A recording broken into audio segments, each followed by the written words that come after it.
یہ ایک نکاح کی مبارک تقریب ہے اور یہ ایسی بڑی عبادت ہے کہ نماز پڑھی، سلام پھیرا، عبادت ختم، تلاوت کا آغاز ہوا، مکمل ہوئی، عبادت ختم، احرام باندھا، قربانی کی، احرام اترا، عبادت ختم، روزہ رکھا، افطاری ہوئی، عبادت ختم۔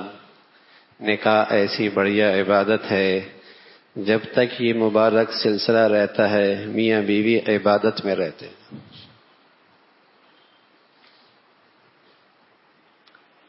ایسی بڑھیا عبادت ہے، اس لیے پیارے نبی کی چاہت ہوتی تھی کہ یہ عبادت مسجد میں ہونی چاہیے۔ اس لیے اللہ کے نبی کی پسند ہوا کرتی تھی کہ یہ عبادت مسجد میں ہونی چاہیے، ماحول ہو عبادت کا، برکتیں ملیں، اس عبادت میں شریک لوگوں کو اس کے انوارات ملیں۔ تو اللہ کی نبی کی چاہت ہوتی تھی کہ یہ عبادت بڑھیا مسجد میں ہو۔ اعلنوا النکاح وجعلوہ فی المساجد، اس کا اہتمام مساجد میں ہو۔ تو الحمدللہ اس بڑھیا عبادت میں اللہ نے ہم سب کو شریک فرمایا ہے۔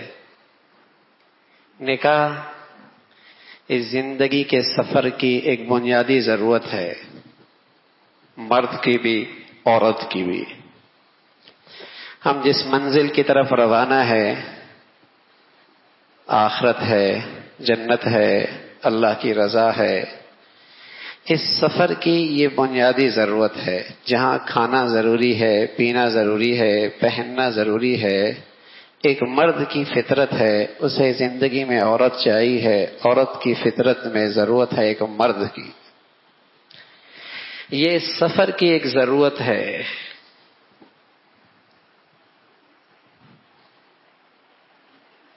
اللہ کی مہربانی ہے، اللہ کا فضل ہے، ضرورت بھی ہماری ہے، لیکن اللہ نے بتایا کہ اگر یہ ضرورت ہماری چاہت کے مطابق کر لو گے نا، ضرورت تو تمہاری پوری ہوگی، لیکن بہت بڑھیا عبادت کا ثواب بھی ملے گا۔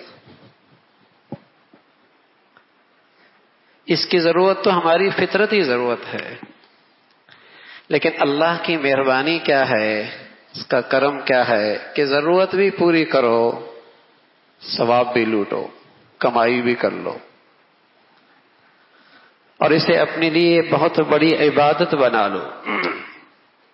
عبادت بھی ہو گئی، اور یہ پوری زندگی عبادت ہو سکتی ہے۔